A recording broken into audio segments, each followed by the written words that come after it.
Hola, ¿qué tal? ¿Cómo estáis?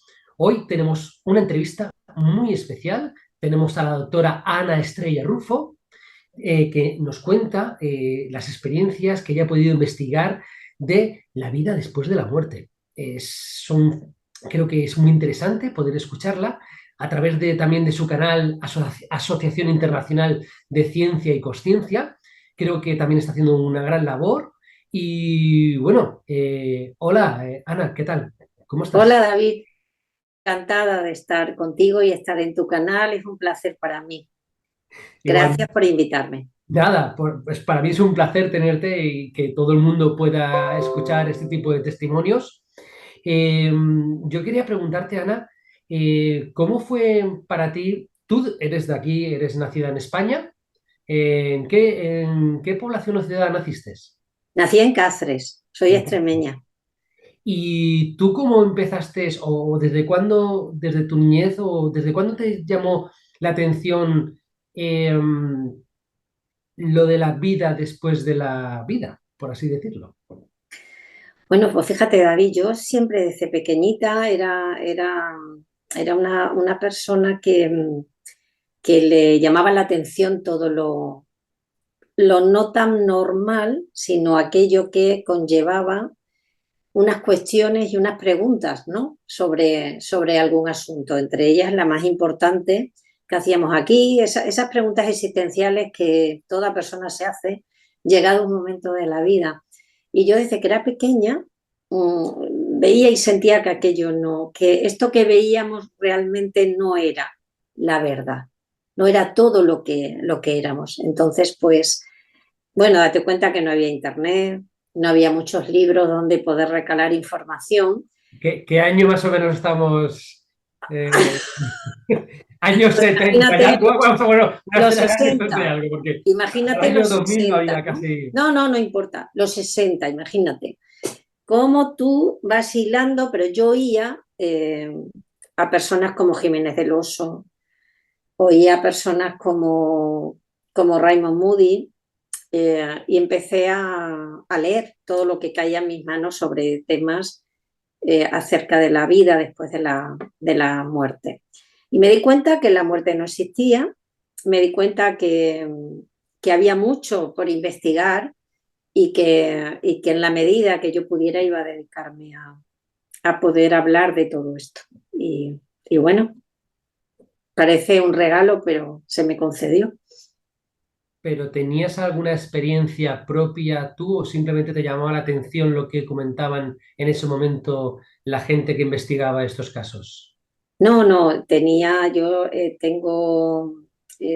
tengo capacidades extrasensoriales, entonces yo sentía y veía y entonces sabía que, por ejemplo, una persona iba a morir y, y sentía cuando, por ejemplo, veía, ¿no? el desplazamiento de la luz, ¿no? en el cuerpo de la persona o podía sentir que esa persona ya estaba a punto de transitar y de pasar al otro lado, o cuando ya estaban en el otro lado, aparecían figuras de gente que yo no conocía, ¿no? Y me llamaba la atención. Yo ya sabía que eso era el otro lado. Entonces ¿A me qué, empecé a preguntar, a- madre, a qué ¿esto? edad, a qué edad más o menos No, recuerdas desde muy esto? pequeñita, los 9 años, 8, 9 años, 10 ¿Y años, por ahí. y tu familia cómo llevó este proceso? ¿Tu madre o tu padre? No, no hablaba de ello. No hablabas de esto. No, David, no se hablaba de ello. No. ¿Y a qué edad empezaste a hablarlo? En tu Uy, casa. pues tuve que ir a la universidad, formarme. No, aquello quedó un poco, era como una capacidad que tenía y ya está. Y, ¿Te lo y poco guardabas a para poco, ti? sí, sí, ¿No sí. lo hablabas con ninguna Seguía amiga leyendo, no, o nada? no. Y seguía leyendo, investigando todo lo que se escribía o todo lo que podía llegar a nuestras manos, pues para mí era un tesoro. Y eso No, te no se llevó podía hablar. y entonces eso te llevó a la universidad. Yo quería ser médico desde pequeñita, quería ser médico. No sabía muy bien cuál iba a ser toda esa decisión, ¿no? Dónde me iba a llevar, pero yo quería ayudar a los demás, ayudar a curar, a sanar. Y luego me fui dando cuenta que mi misión como médico iba mucho más allá del físico, del cuerpo físico, ¿no? Que había un campo emocional, un campo mental importante en la vida de una persona y un alma que transitaba distintos estados de conciencia. Y empecé a estudiar y empecé a desarrollar todo eso. Entonces, hiciste, supongo que los 5 años no sé cuántos años de carrera son de medicina, No, pero son seis. 6 años de carrera de medicina, más luego las prácticas, las hiciste. Sí, las especializaciones, luego el irte especializando en cosas que te llamaban la atención. A mí la neurociencia siempre me ha llamado mucho la atención.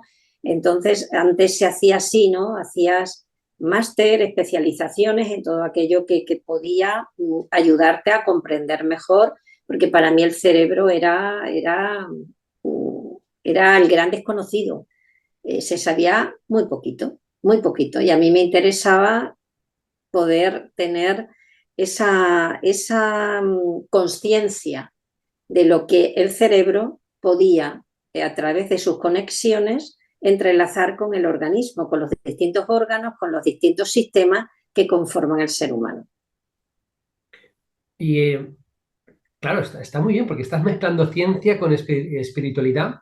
Mm. eh, pero claro, tú misma estás diciendo que claro, tú eras capacidad de poder ver cosas que normalmente la gente no estaba viendo.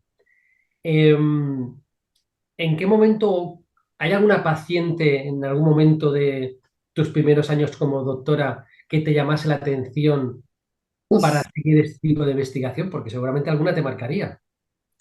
Bueno, yo tuve la suerte de poder investigar las experiencias cercanas a la muerte muy prontito, hace muchos años ya de aquello, cuando nadie hablaba de esto, evidentemente, porque tenía la suerte de que como trataba la mente, no solamente el cuerpo físico, pues tenía compañeros que me derivaban, personas, mira, tiene esta persona, tiene una depresión, mira a ver si le echas una mano, porque tuvo una parada cardíaca y desde entonces no es el mismo, una persona que había tenido un accidente, que había estado en coma. Todas esas personas, claro, ahora sabemos que tras una ECM hay un cambio vital en la vida de una persona. La vida no vuelve a ser la misma y necesita de otras orientaciones, perdón, es otro paradigma, totalmente diferente. Ya no encaja en la vida y en el ser que ellos creían que era, ¿no?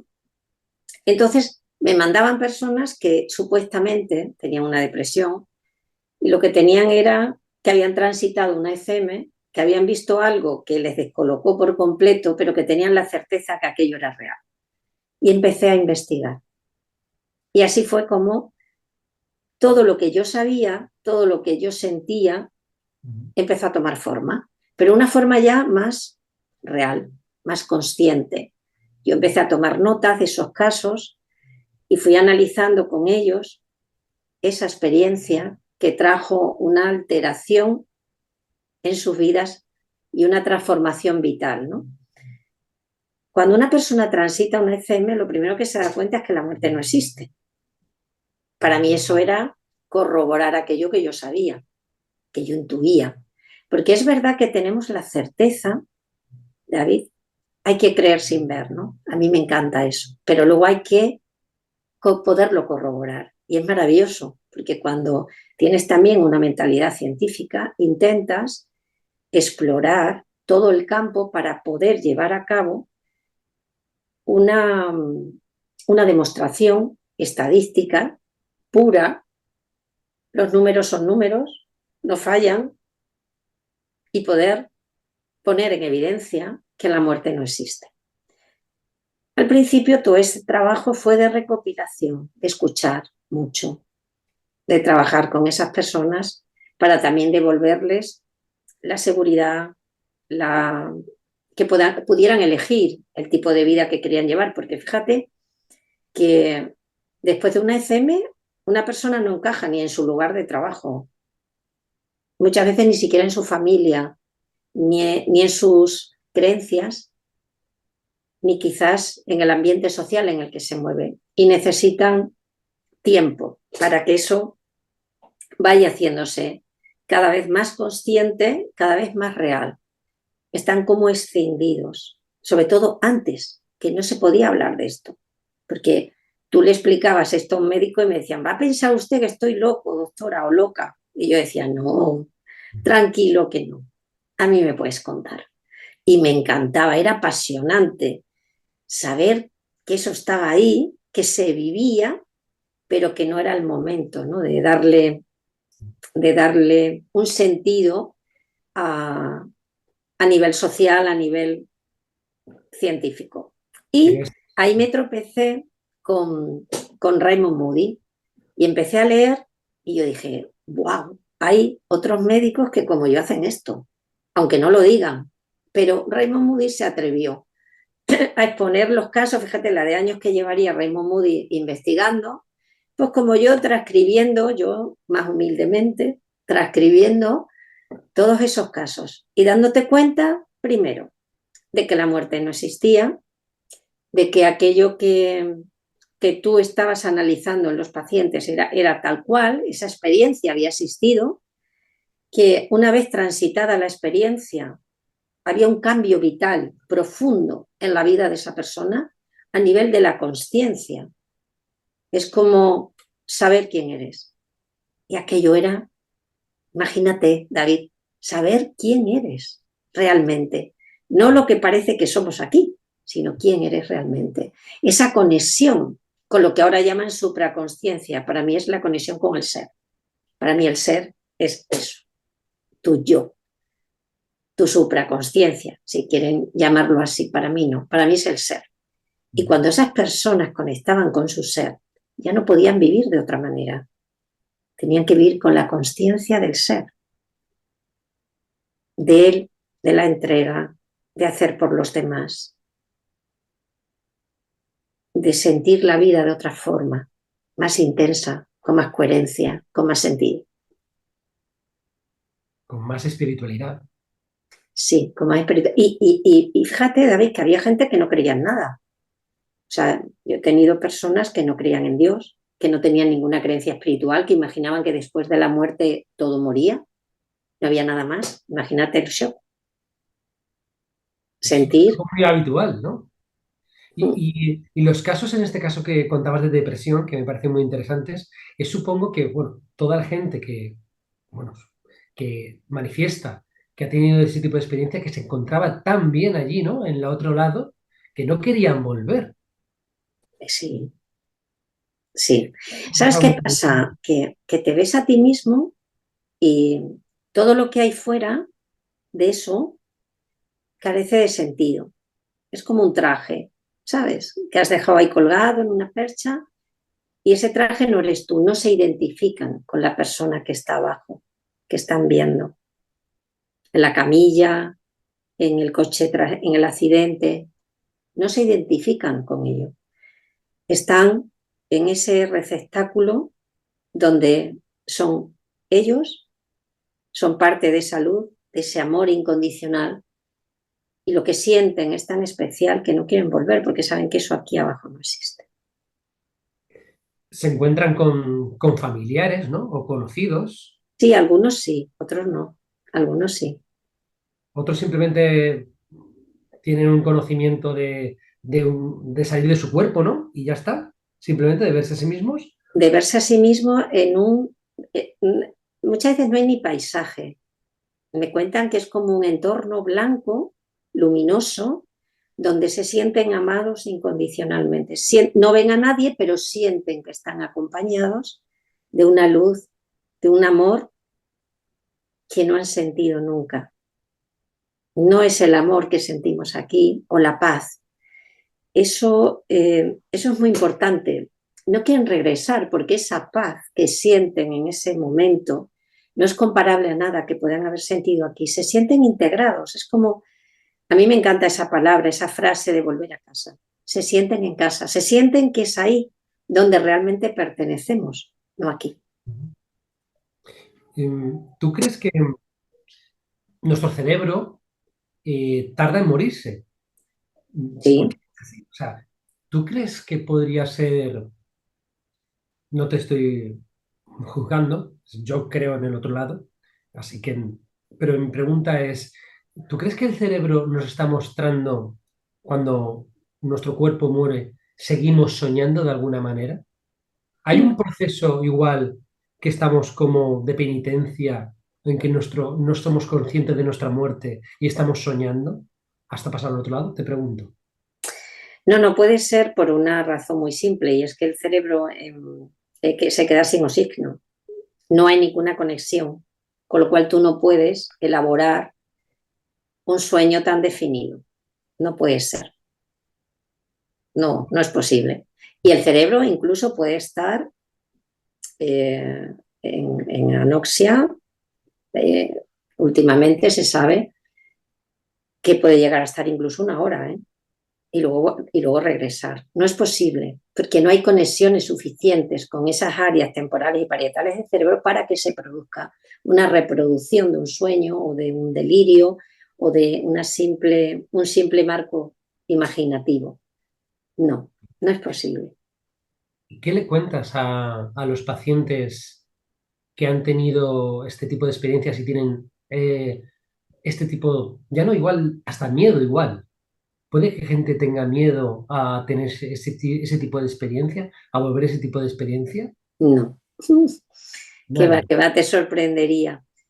Están, dan las gracias. Para ellos es como un regalo que muchos casos son duros, David, porque imagínate si ha habido un accidente de tráfico, ese accidente conlleva parálisis, conlleva dificultades a la hora de volver a caminar, de volver a comer, de volver a estar en coherencia, ¿no? A nivel motor con tu cuerpo físico. Muchas veces es muy desagradable y mucha gente tiene secuelas. Hay pocos que regresen sin ninguna secuela. Realmente a todos les quedan secuelas físicas o emocionales, ¿no? Pero lo más importante es que te dicen que volverían a transitar el fenómeno para volver a sentir aquello. De ninguna manera, ni se arrepienten, ni creen que para todos ellos, o por lo menos las personas con las que yo he trabajado y a las que estoy entrevistando para el proyecto científico que estamos llevando a cabo, todos cuentan lo mismo, David, que es un momento mágico en sus vidas, que es un regalo. Perderle el miedo a la muerte es muy importante, porque a partir de ese momento vives de otra manera, ya no vives igual. Imagínate sentir que ya no hay culpa, que puedes comenzar cada día, que si te has equivocado puedes hacerlo de nuevo mejor, que nadie te va a juzgar cuando te vayas al otro lado, sino todo lo contrario, que vas a ser recibido con amor simplemente por ser quien eres, solamente por eso.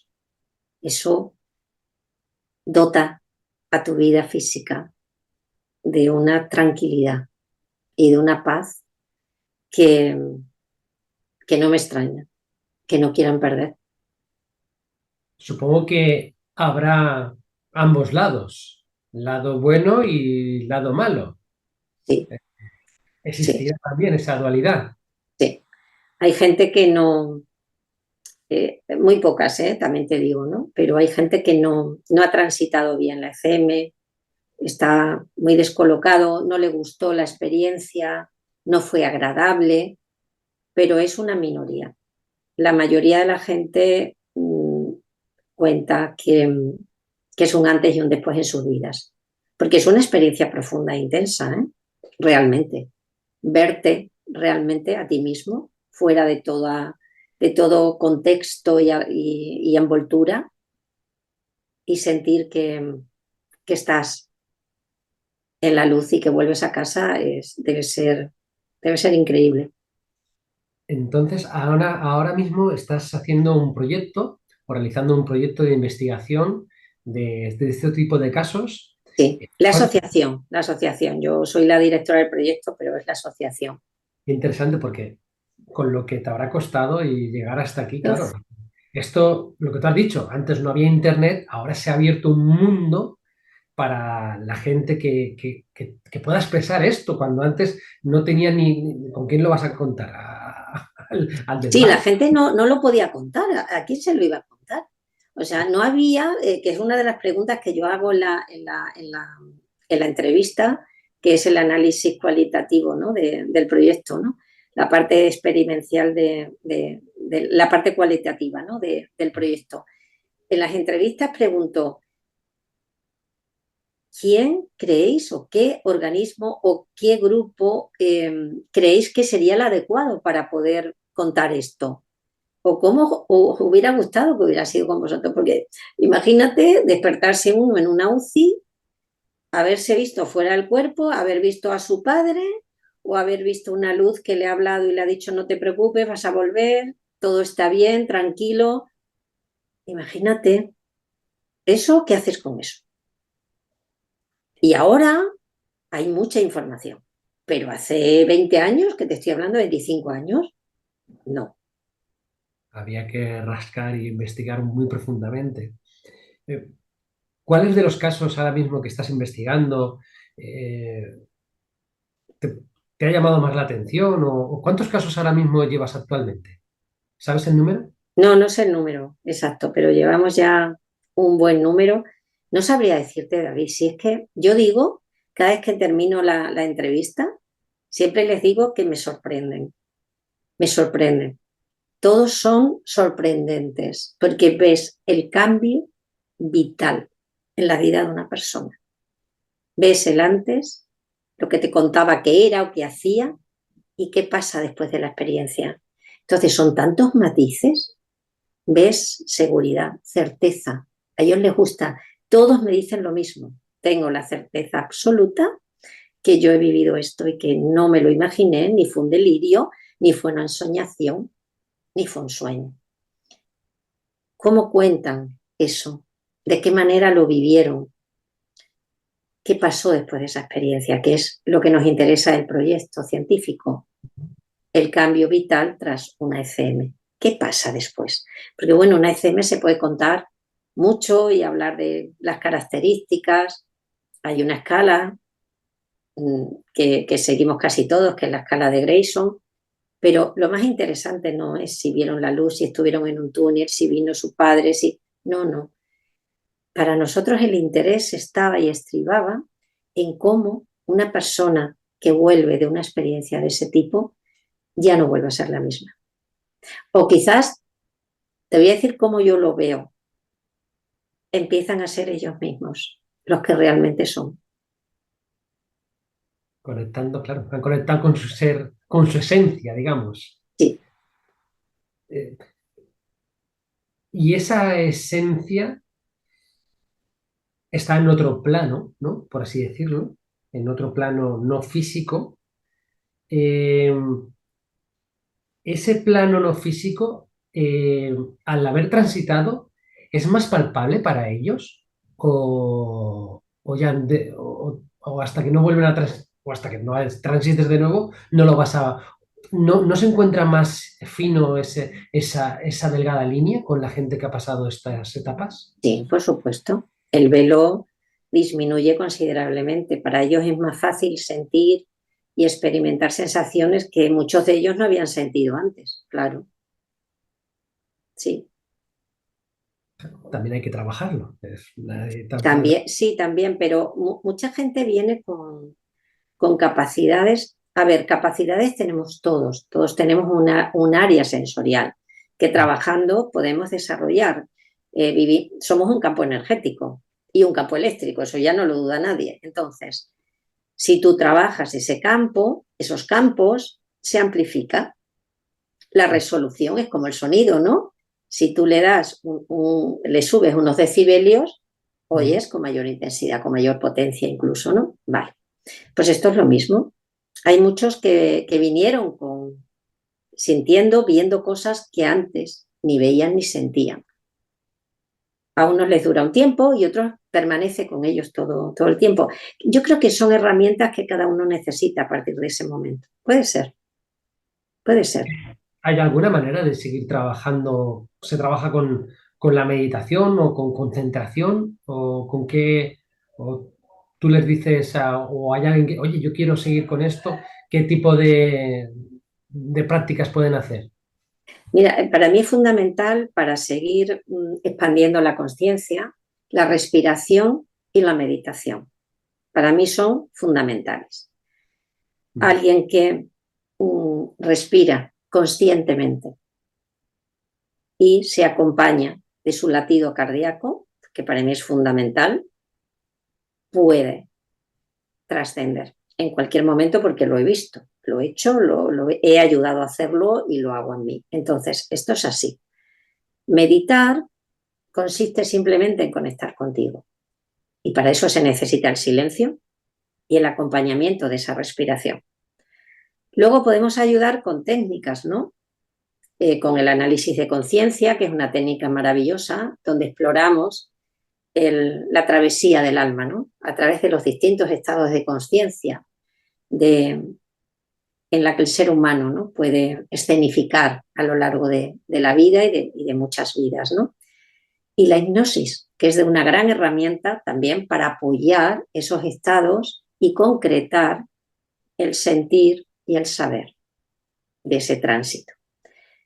Pero deberíamos adiestrarnos todos los días, un ratito, en silencio, con la respiración, cerrando los ojos y sintiendo tu latido cardíaco, acompasando ese latido, porque ese eres tú realmente, ese que late ahí eres tú, y ese que está respirando eres tú. Ahí se dan unas conexiones a nivel neurocardíaco, el eje cerebro-corazón y el eje cerebro-intestino, que tan de moda se ha puesto en estos años, ya sabemos, ¿no?, que hay mucho más de lo que se ve. Bueno, pues el eje cerebro-corazón es importantísimo. Es el que conecta directamente con esas áreas cerebrales que te hacen amplificar aquello que sientes, pero no a nivel de la visión, sino de la visión interna y de tu campo energético. Simplemente con eso, adiestrándote cada día en eso, vas a conseguir expandirte, saber quién eres, conectar contigo, porque a partir de ese momento hay un gran descubrimiento. Uno piensa que es un batiburrillo de emociones, que también, pero ese solo es como la cáscara. Sí. Dentro hay otra cosa. Comentas que la hipnosis puede ayudar. En este caso, la hipnosis es toda la información que cabe en nuestro cerebro, ¿no? Gente que puede hablar inclusive de su niñez o de vidas pasadas en el tema de hipnosis. Sí, claro, sí, igual que en el análisis de conciencia, que simplemente llevamos al alma a que recorra esas experiencias, ¿no?, Ujú. en distintos estados de esa conciencia. Entonces, cuando la conciencia va expandiéndose, va recordando, atrayendo información y es maravilloso. Yo te voy a decir, yo soy una enamorada de los análisis de conciencia y de la hipnosis. Yo creo que son herramientas maravillosas para poder explorar quién es uno y por qué uno es así, que es muy interesante. Sí, claro. Ayuda al paciente, en este caso, la hipnosis, entonces. Sí, sí, la hipnosis se utiliza para muchas cosas, no solo para dejar de fumar, ¿eh? No, no. Hay más atributos. Eh, a la persona que se le crea una hipnosis, ¿puede llegar a despertar y crearle un poco de trauma? ¿O has tenido alguna ocasión de estas características o no? Te No. pregunto, para Sí, mí sí, es algo fascinante. no, no. Hombre, tienes, como yo digo, zapatero a tus zapatos. Tienes que saber hacer bien la maniobra, sobre todo no porque vaya a pasar nada, sino porque no pase nada. ¿Entiendes? No.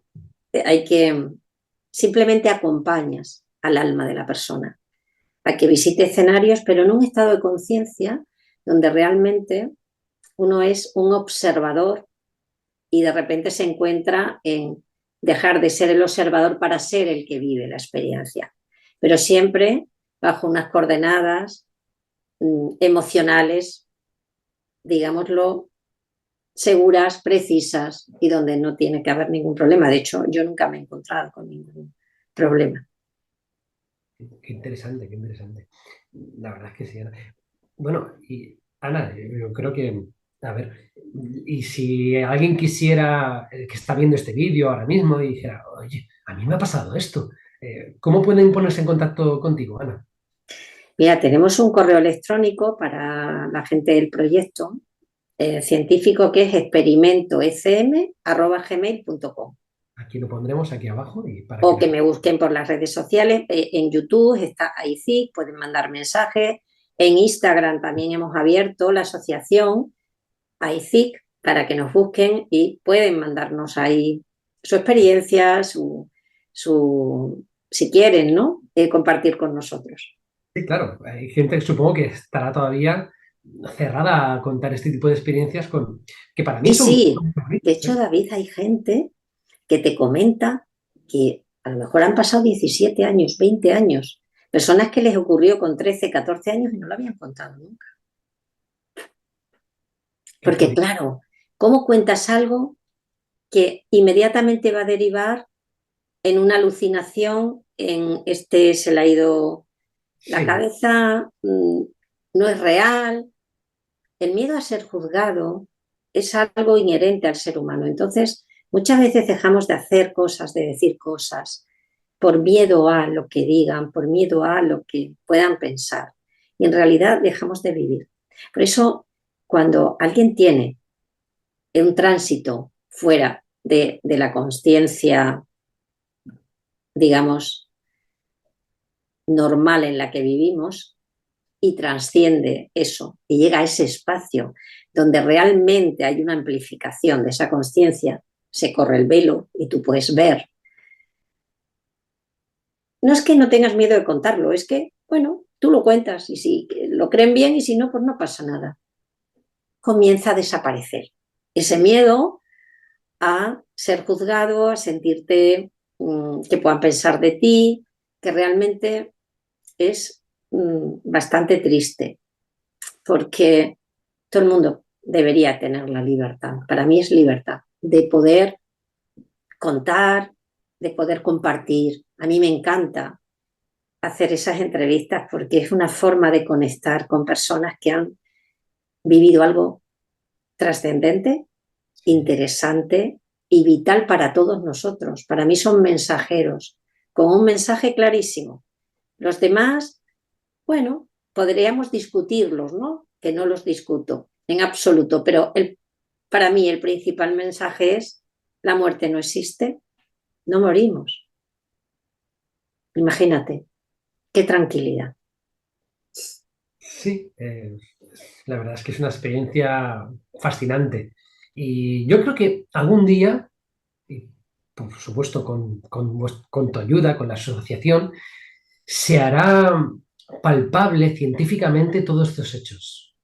Sé que Sí, yo intuyo que esto con los años se hará más evidente y más científicamente palpable todo este tipo de sí, cosas. porque hay mucha gente investigando, somos muchos ya los científicos que pensamos que esto tiene que tener cabida, que esto se tiene que ver, que se tiene que oír. Tenemos que dar voz a todas esas personas que lo han transitado y que saben mucho de lo que hay al otro lado. Pues, pues sí. Bueno, la verdad, Ana, que es un placer escucharte, que estoy fascinado escuchándote. Ya se nota las tablas que tiene Ana al hablar, que es doctora, por favor. Que estamos hablando de una doctora. Y no sé, Ana, aparte de todo lo que hemos hablado, no sé si quieres comentar alguna cuestión más. O si quieres aportar algún granito de arena más a todo lo que estabas hablando. Bueno, creo que lo principal es que cada uno de nosotros sea capaz de poner ese granito de arena, ¿no? De ir un poquito más allá, porque si no, la humanidad se hubiera quedado, ¿no? En las cavernas. Si realmente no hubiéramos sospechado que había vida fuera de la caverna y que podríamos coger una piedra y hacerla redonda y montar algo donde se pudiera uno montar o llevar cosas y transformarlo en un vehículo, en un carro, imagínate dónde estaríamos, ¿no? Yo creo que de vez en cuando en la historia de la humanidad se abren como espacios de luz, por supuesto, donde empiezan a hablarse, se empieza a hablar de cosas interesantes, como ocurrió con los ovnis, por ejemplo, como ocurre con tantas y tantas cosas, Sí. para que vayamos más allá, Ujú. para que no nos quedemos con lo que vemos a simple vista. Yo puedo ver un órgano y puedo extraer una pequeña muestra, una biopsia que llamamos, y ver a través de un microscopio la sangre, las células que se mueven en ese tejido, experimentar qué pasa con eso. Si tuviéramos miedo, no podríamos experimentar, no podríamos ir más allá, nos perderíamos en ese miedo, en esa contención. Yo creo que el ser humano tiene algo maravilloso que es el asombro y la curiosidad. Y yo soy una fiel entusiasta de la curiosidad. Solo aquellas personas que son curiosas y que investigan y que quieren ir más allá, descubren cosas que a priori no se veían. Y yo creo que cada ser humano tiene ese punto de curiosidad. Bueno, pues vamos a motivar eso para que cada día haya más gente investigando. Es complicado porque que la gente nos crea, porque esto, para la gente que no haya tenido ningún tipo de experiencia de vida después de la muerte, o gente que no crea en haber visto un platillo volante, es como decir a una persona del año 1500 que ha visto un avión volar, que ahora actualmente vemos mucho, pero esto es prácticamente lo mismo. Entonces, los testigos son muy importantes, claro, son muy importantes para esto. Bueno, Ana, Y que luego hay que comprobarlo, y luego hay que certificar eso para darle una validez. No basta con que uno cuente algo, sino tiene que poderlo llevar a, sí, a esa evidencia que llamamos. claro. La verdad que es complicado porque estas tipos de tan evidencias que no son palpables, con las dimensiones en este caso, porque estamos hablando de dimensiones diferentes, o sea, porque están en Sí, otra dimensión. pero ¿y si no? ¿Y si fuera solo una dimensión que está dividida en distintos compartimentos y según va abriéndose, quizás las conexiones del cerebro en algunos puntos, en algunos momentos, como pasa cuando ocurre algo antes de una ECM, ¿no? Que ocurre un incidente, ¿no? Es una experiencia cercana a la muerte.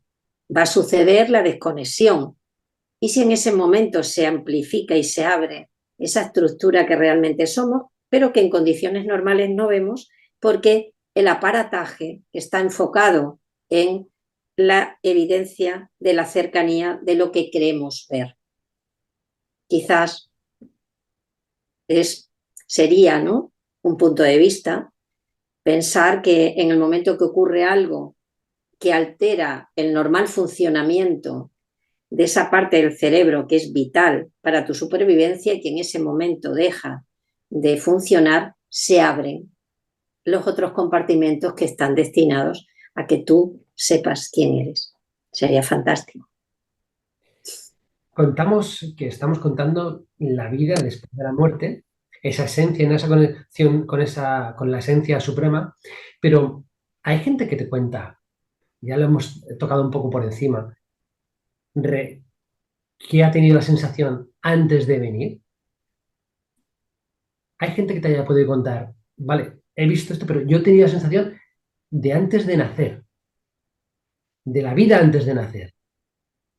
No tienes Sí, ningún testimonio la, de la nacer. sensación esa de paz y de cohesión y de luz, sí. Hay gente que me ha dicho que la ha sentido, sí, que le era familiar y que aquí no la había experimentado, luego viene de otro lugar, ¿no? Un Sí, recuerdo ya nosotros. sí, como de un recuerdo que está ahí, que te es familiar y que y que no te es extraño del todo, ¿no? Algunos sí. Seguramente encontraremos a esa familia que estará también aquí con nosotros, de alguna manera, acompañándonos con otro tipo de familia o amigos o amistades o primos, de alguna manera que pueden estar involucrados en esta parte de evolución, ¿no? De nosotros mismos, seguramente. Porque, bueno, yo para mí todo es un pacto. eh, con algunos altibajos, ¿no? Y con tu libre albedrío para mí, pero yo creo que todo es viable y creo que lo que te he dicho, poco a poco se va a dar luz a todo este tipo de proyectos y con testimonios y veracidad científica. Así que, bueno, Ana, para mí es un placer haberte tenido aquí un rato. A Muchas ver, gracias, David. Para mí también. recordar que cualquier persona que quiera ponerse en contacto con Ana, ponemos aquí su correo electrónico o a través de Instagram o Facebook también, ¿no? Creo que has comentado.